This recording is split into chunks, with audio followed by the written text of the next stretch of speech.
Hola, bienvenidos a todos de nuevo a un nuevo episodio. Hoy vamos a continuar con Antifrágil de Nassim Taleb. Vamos a hablar sobre los libros 2 y 3.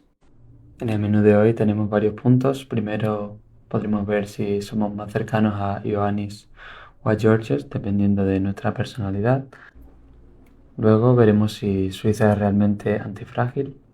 Veremos cómo beneficiarnos de la aleatoriedad y cómo ir al médico puede matarnos, así como en qué nos puede beneficiar la procrastinación, lo que nos pueden enseñar Tony el Gordo y Séneca sobre las asimetrías de la vida y la Barbell Strategy.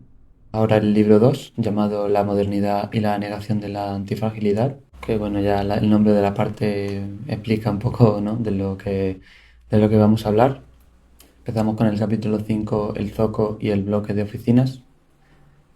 Y aquí Taleb nos introduce a dos personajes, en este caso dos hermanos gemelos idénticos, nacidos en Chipre y que hoy viven en Londres. Se trata de John y George.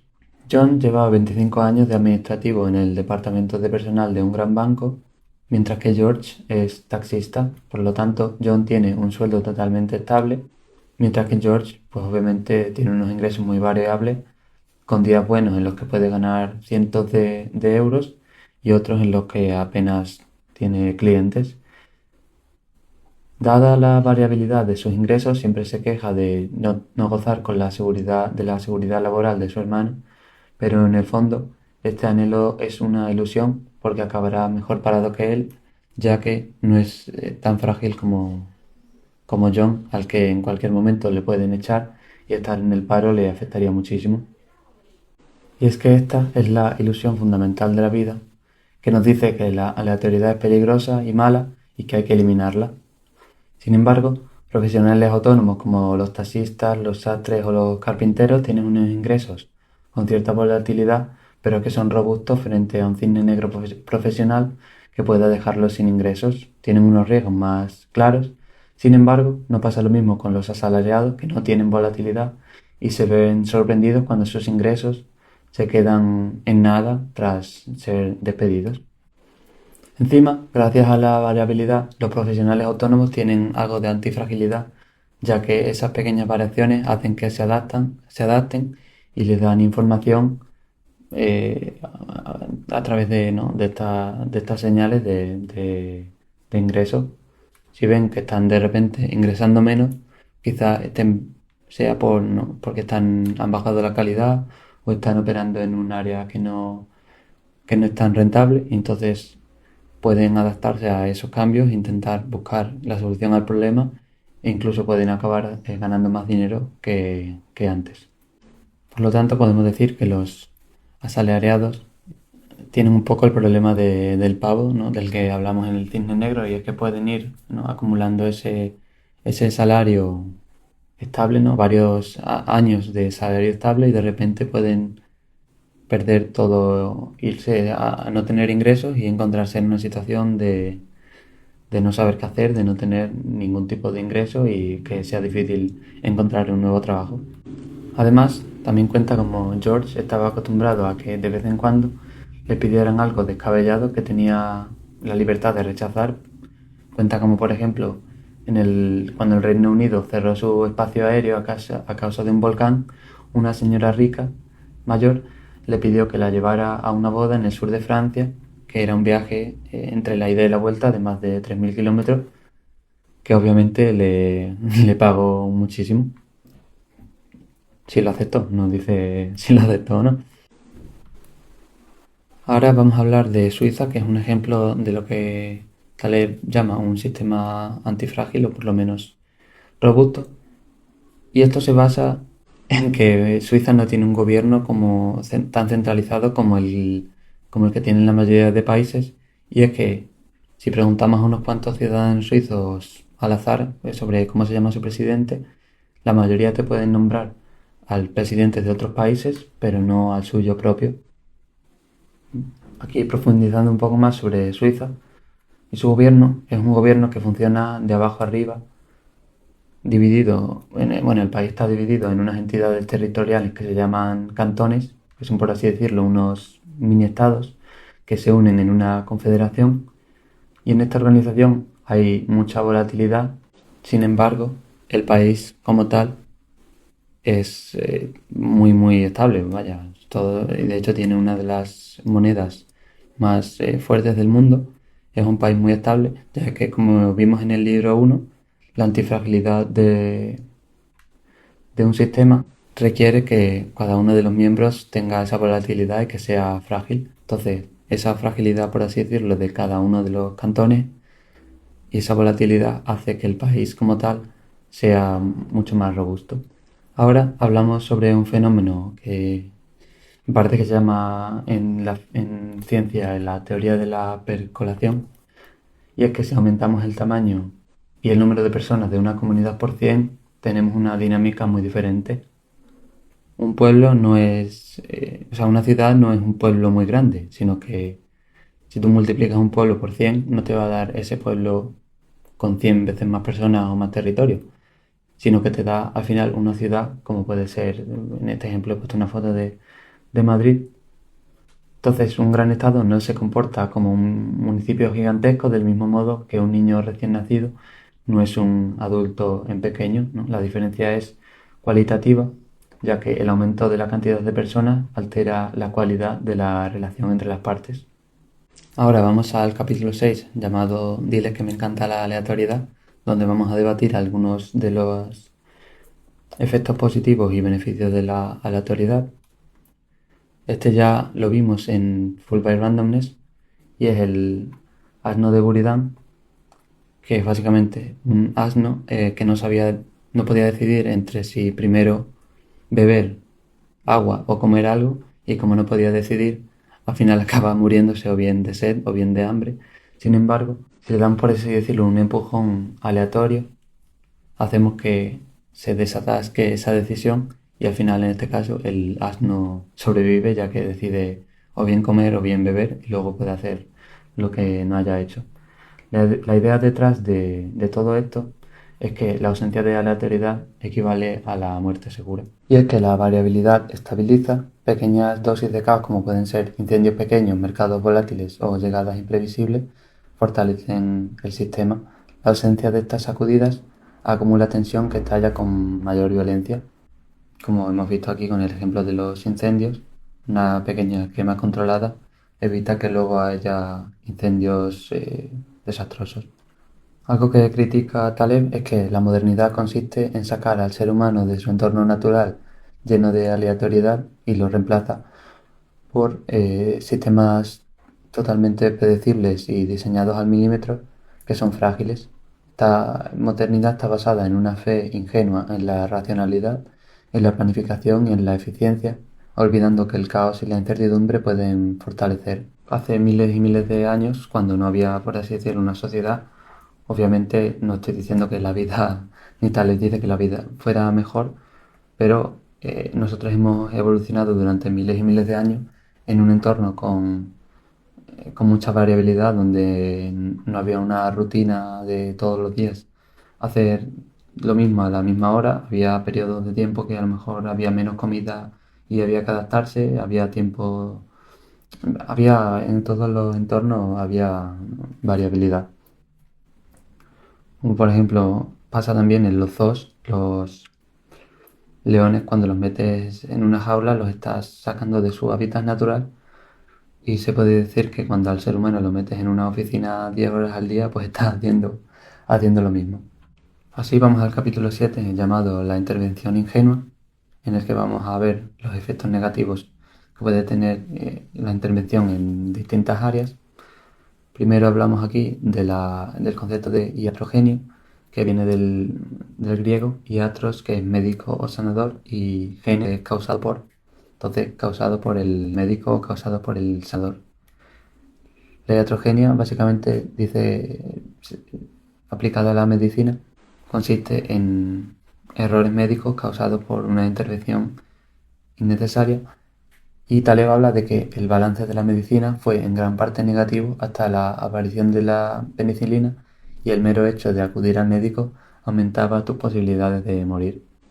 Esta iatrogenia va acompañada del problema del agente o agente principal, que se plantea cuando una parte, en este caso el agente, tiene intereses personales que no coinciden con los del principal, que es el que usa sus servicios.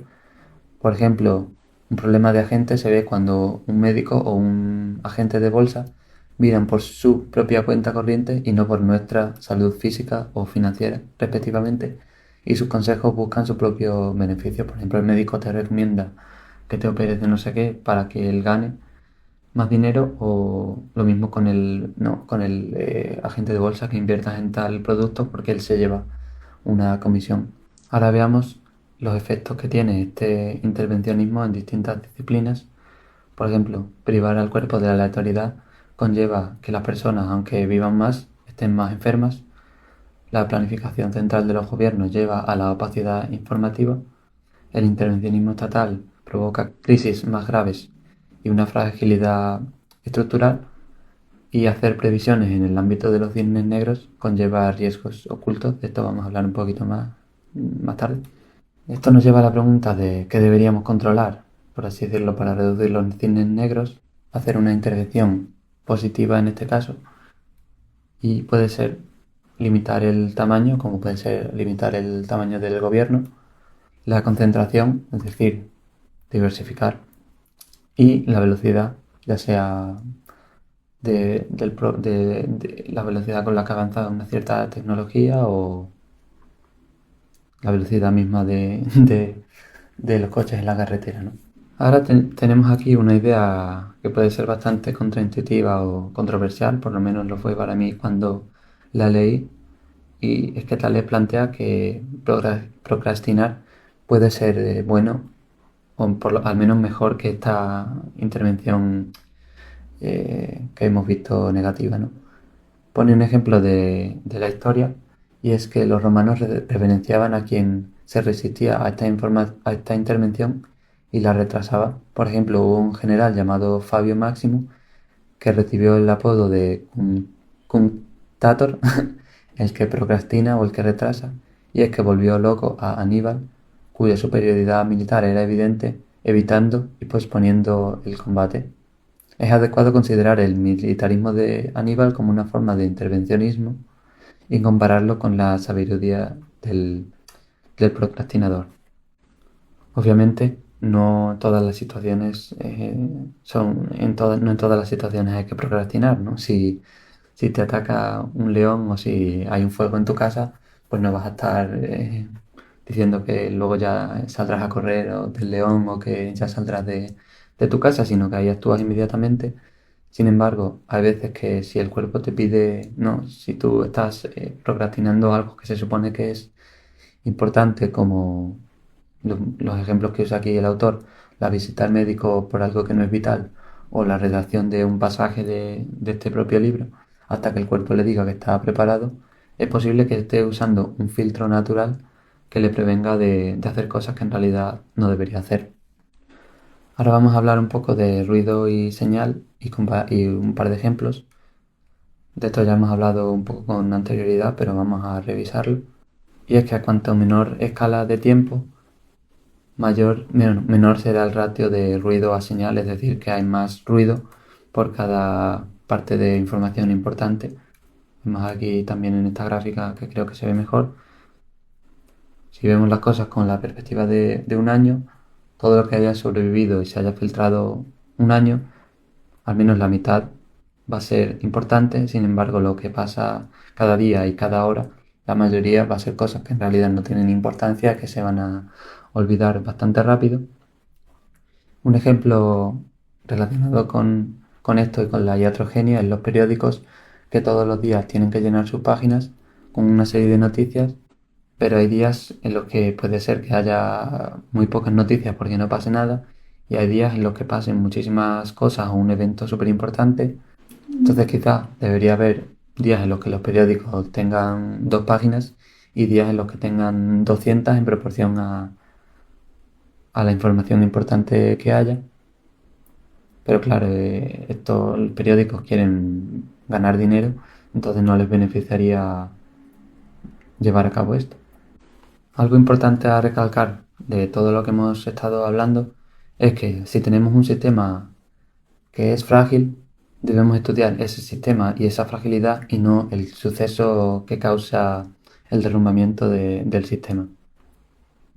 Con eso cerramos el capítulo 7 y vamos al 8 llamado La predicción como hija de la modernidad, que ya es el último capítulo de este libro segundo. Es un capítulo bastante corto y en él Taleb cuenta cómo en 2009 asistió a un debate económico en Corea del Sur junto a muchas figuras importantes del mundo financiero. En este debate, un alto cargo llamado Takatoshi Kato presentó con confianza unas previsiones económicas para el futuro. Ante esto, Taleb, que ya sabéis, si habéis visto sobre todo o habéis leído los libros anteriores, odia este tipo de predicciones. Entonces, indignado, subió al estrado y criticó la falta de fiabilidad de esas predicciones, recordando que este mismo personaje no había predicho la crisis del 2008. Es decir, que si pedía, ¿no?, a este Kato-san que le enseñase las previsiones que tenía para el 2008, seguramente no había predicho la crisis y obviamente esta crisis fue algo que lo cambió todo. Entonces la conclusión es que el historial de acierto que tenemos en este tipo de predicciones económicas y políticas es nulo, entonces es una pérdida de tiempo seguir intentándolo y es mejor dedicar esos esfuerzos a protegerse o a reducir la fragilidad del sistema.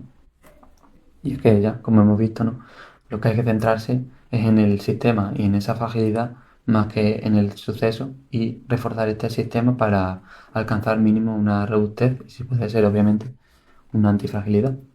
Finalmente, ya para cerrar y como un poco a continuación de lo que había dicho antes sobre el cisne negro, hablamos aquí sobre los 4 cuadrantes divididos en mediocristán, extremistán, resultados simples y complejos. En el primer cuadrante tenemos resultados simples en mediocristán, que es un cuadrante una zona muy segura.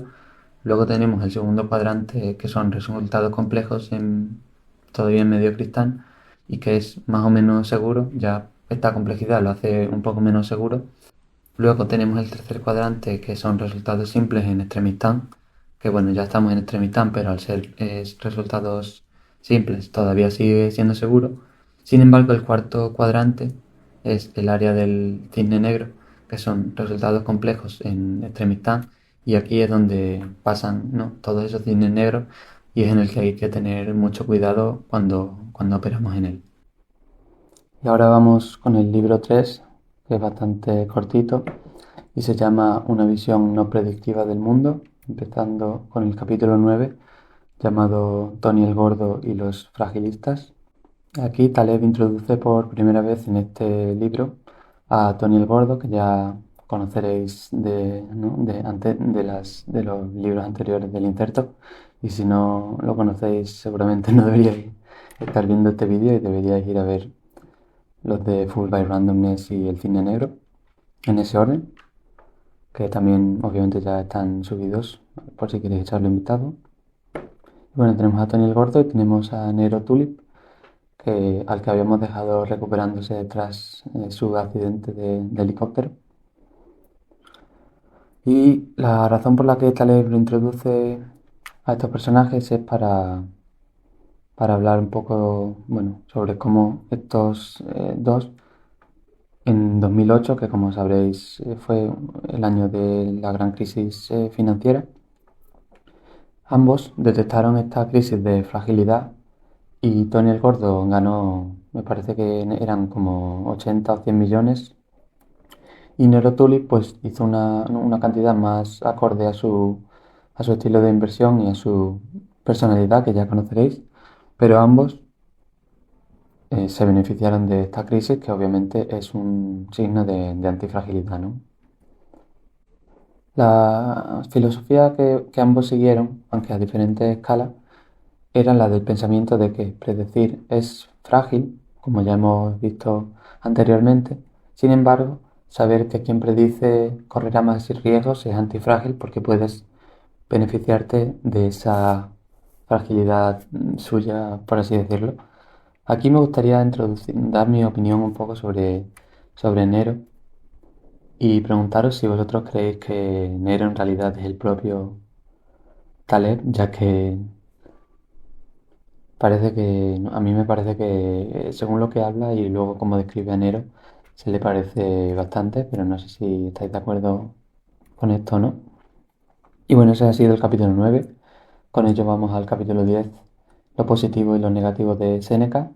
Aquí obviamente introducimos a Séneca, que muchos conoceréis, son un filósofo estoico romano, que según Taleb solucionó el problema de la antifragilidad ya hace muchos, muchos siglos. Y es que, como algunos sabréis, Séneca siempre predicaba que, obviamente, al ser estoico, predicaba en el centrarse en lo que uno puede controlar y no dejarse llevar demasiado por cosas como el honor o la riqueza y cosas así. Sin embargo, él era muy, muy rico. Y mucha gente ha criticado eso, pero no ha entendido el punto de que él, a pesar de tener esa riqueza, no la usaba de manera como pasaba, ¿no?, con mucha gente rica que la gastaba en todo tipo de fiestas y de cosas y más innecesarias, con ropa, oro, pirámides, ¿no?, en el antiguo Egipto que se mandaban construir, monumentos. Él, sin embargo, esta riqueza la tenía, pero no estaba pegada a ella, sino que pues la tenía ahí porque no había nada malo en mantenerla. Si queréis leer más sobre Séneca, pues haced vuestra propia investigación, no voy a dar una clase aquí. Un poco la consecuencia de esto es que el éxito conlleva una asimetría, ya que con él tenemos mucho más que perder y esto nos hace frágiles si nosotros nos apegamos a ese éxito y a esa riqueza, que es lo que nos hizo Séneca y lo que obviamente Taleb predica que no hagamos. Por ejemplo, tomemos una situación en la que hay mucho que perder y poco de ganar. Si aumentar nuestra riqueza en 100 millones de tugrits mongoles, que es, para los que no seáis expertos en Forex, es 24 unos 24.000 euros. Si aumentar nuestra riqueza en 100 millones de tugrits mongoles no nos beneficia, pero perder la misma cantidad nos perjudicaría mucho, nos hallamos ante una asimetría y no es una asimetría buena, nos hace frágiles, ya que la misma cantidad perdida nos afecta más negativamente que en ganar esa cantidad nos afecta positivamente. Por lo tanto, pues aquí vemos que podemos decir que una situación en la que tengamos mucho que perder y poco que ganar es frágil y lo contrario antifrágil, bastante sencillo de entender.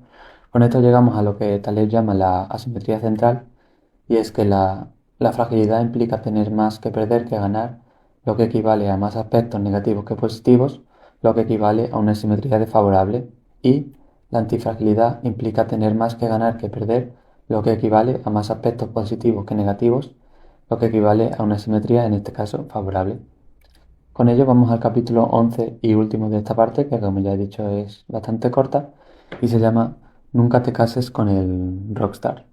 Introducimos aquí el concepto de dependencia del camino, y es que la fragilidad tiene una propiedad, que el daño no tiene vuelta atrás. Lo que importa es la ruta seguida y el orden de los sucesos, no solo el destino. Esto es lo que se llama eh, una propiedad dependiente del camino o dependencia del camino.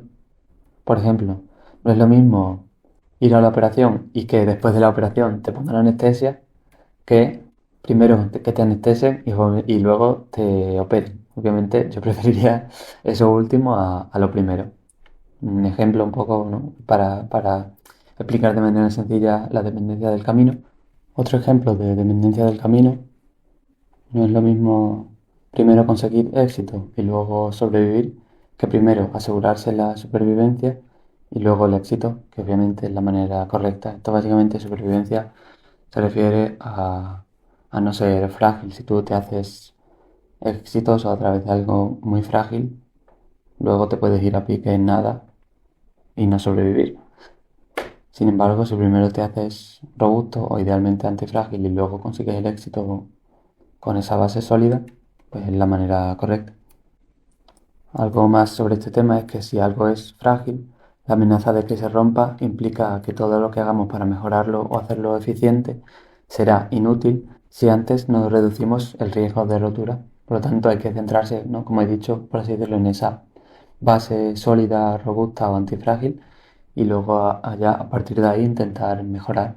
En el dominio de la macroeconomía, pues no es bueno ir a saco a por un PIB y luego buscar una robustez económica, sino que lo que hay que hacer es primero asegurar esa robustez y luego ya ir a por ese crecimiento del PIB.